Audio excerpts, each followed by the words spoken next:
Most men believe that more money will set them free. They work harder, earn more, and upgrade everything around them. A better car, a better apartment, better clothes, better restaurants, better vacations. They call it progress. But they've only built a more expensive cage. Machiavelli would recognize this pattern immediately. He would see a man who has not gained power. He has simply gained better decoration for his weakness. Because when money enters the hands of a man who still craves approval, it doesn't become leverage. It becomes tribute to strangers who don't care, tribute to friends who once doubted him, tribute to family expectations he never questioned, tribute to women he wants to impress, tribute to the old version of himself that still needs witnesses. This is the trap that catches most men. Their income rises, but their freedom doesn't. Their lifestyle expands, but their options contract.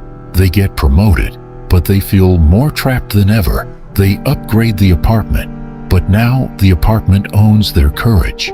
They upgrade the car, but now the car decides how much risk they can afford. They upgrade their image, but the image must be fed every month. From the outside, it looks like success. Inside, it feels like pressure. That's not wealth. That's dependency wearing a watch. Machiavelli wrote that a prince who relies entirely on fortune is ruined when fortune changes. The same applies to income. If your life only works when everything goes well, you are not free. You are merely lucky. And luck is not a structure. The first illusion is that more money will save a weak man. It will not. More money only reveals the quality of the man receiving it. A man making a small income with no discipline does not become powerful when his income grows. He becomes the same man with more expensive chaos. His numbers change. His nature does not. This is where most men lose. Not in the race, not in the job, not in the market. They lose in how they interpret income.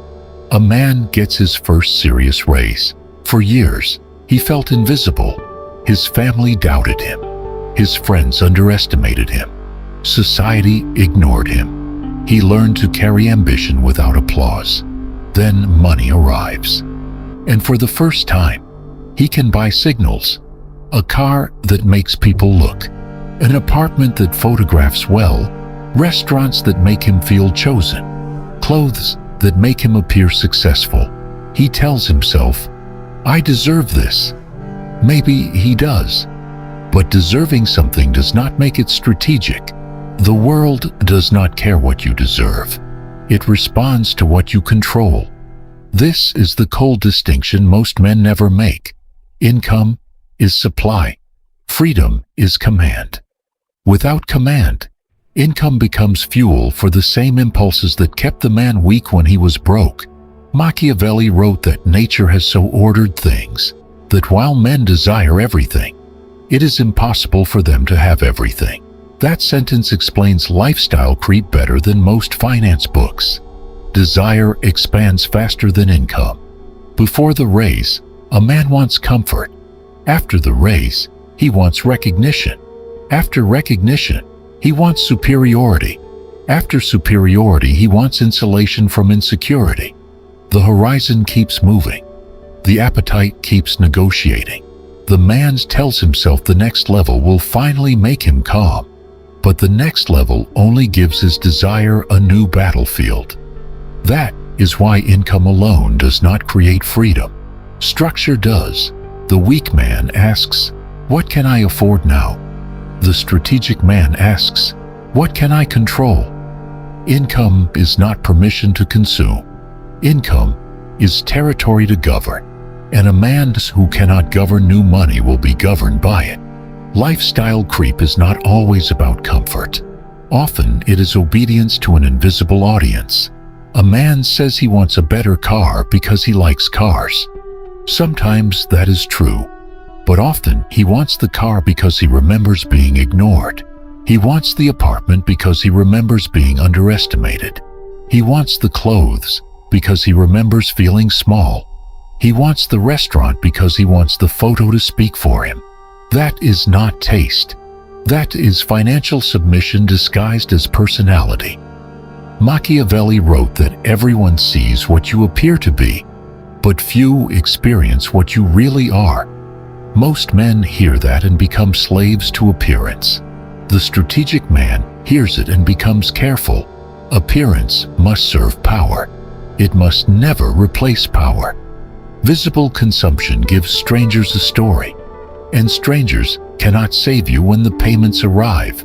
Every signal has a maintenance cost. The car has payments. The apartment has rent.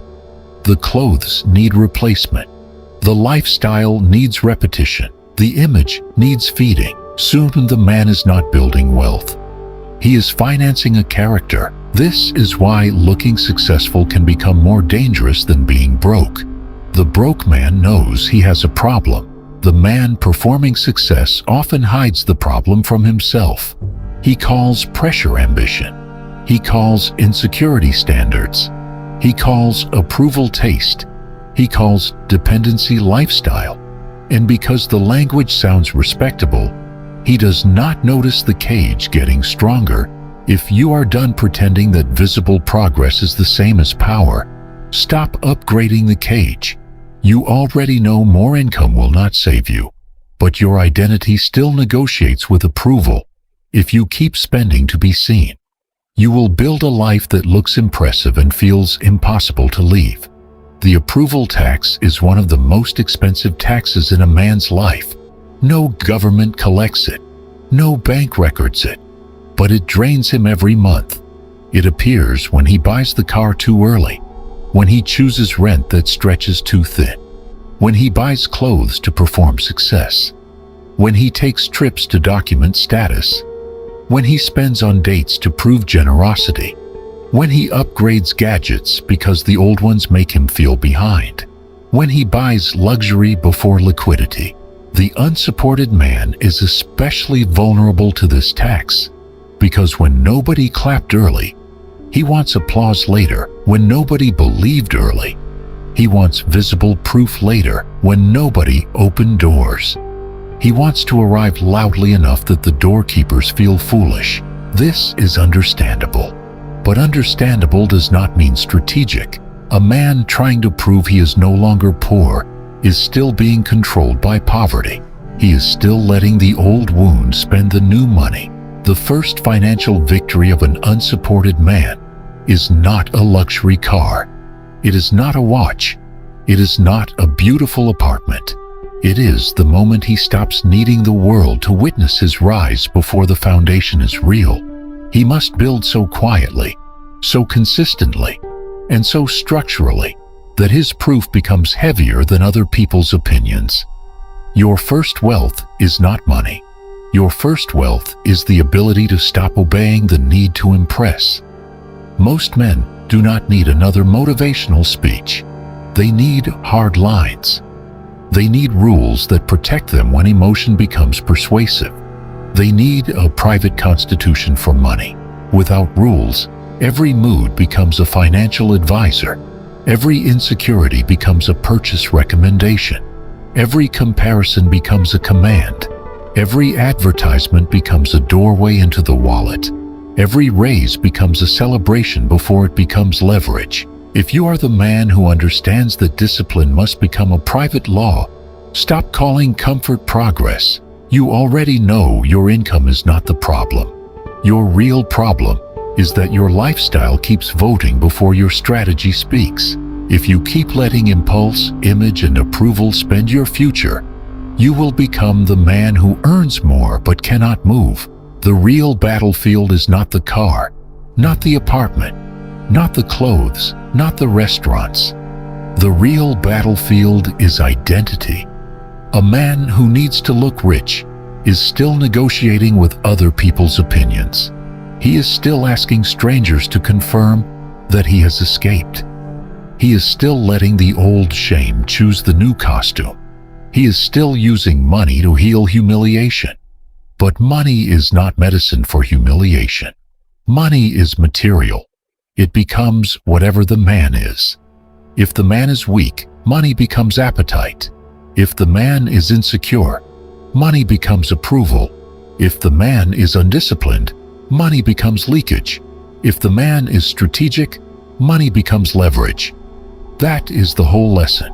Stop using money to heal humiliation. Use money to build command. Money should buy time, skill, silence, options, mobility, health, tools, assets, reserves, access, and negotiation power, not constant applause, not emotional revenge, not symbolic arrival, not proof for people who were never part of the mission. The man you are becoming does not need to look rich. He needs to become unowned, owned by approval, owned by impulse, owned by lifestyle, owned by payments that force obedience, owned by people who only respect visible consumption, owned by the old shame that tells him he must prove he has arrived. More income is not victory. More income is a test.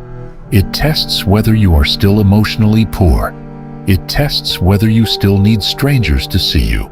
It tests whether you can delay pleasure. It tests whether you can cap comfort. It tests whether you can turn income into reserves, reserves into options, options into leverage, and leverage into power. The broke man spends because he lacks money. The secretly broke man spends because he lacks identity. That is more dangerous because the first man knows he is poor. The second man hides poverty behind upgrades. He upgrades the cage. He upgrades the costume. He upgrades the performance, but he never upgrades the ruler. And without the ruler, the kingdom collapses. So stop upgrading the cage. Build the ruler. No one is coming. Good. That means no one owns your rise. Subscribe if you are done upgrading the cage. Build anyway.